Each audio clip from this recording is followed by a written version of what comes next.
Mas o que é injúria renal aguda, chamado de IRA, e o que é doença renal crônica, chamada de RC? Uma forma de evoluir é que difere as duas, né? A etiologia e modalidades de tratamento.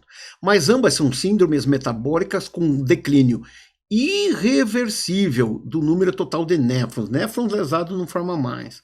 Dos néfrons funcionais e declínio da capacidade de excreção. Então, baixa filtração glomerular. Baixa filtração glomerular. Ocorre uma diminuição da diurese de forma irreversível. Bom, a injúria renal aguda, ela ainda, numa situação inicial, ela pode se reverter.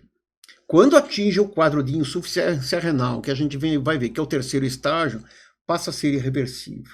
Da mesma forma, a doença renal crônica em estágio inicial, diagnosticada precocemente, pode ter até alguma, se já não tiver alguma lesão renal, pode ter alguma melhora no quadro, mas normalmente evolui para situações irreversíveis e todos os pacientes acometidos por essas doenças são grandes candidatos a transplante renal.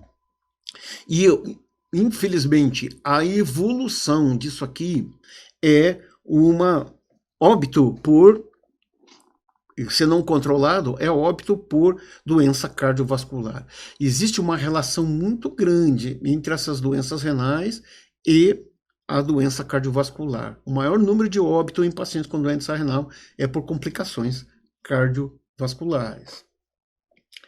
850 milhões de doentes no mundo por doença renal. Cerca de 2,4 milhões de óbitos todo ano. 2,4 milhões de óbitos todo ano por doença renal.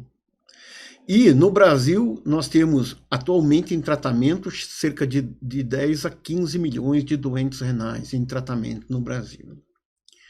Bom, tem um índice elevado de doença sistêmica, muito mais próximo da doença cardiovascular, ou como causa essas doenças cardiovasculares, diabetes, doenças autoimunes como lúpus, muito ou relacionados como causa e algumas como consequências da doença renal.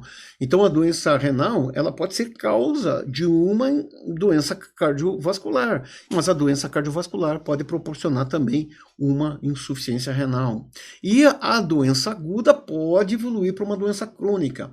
E a doença crônica pode ter durante o seu tratamento uma agudização. Ok? Bom, a lesão renal torna-se reversível depois de um determinado momento e culminando com o transplante renal.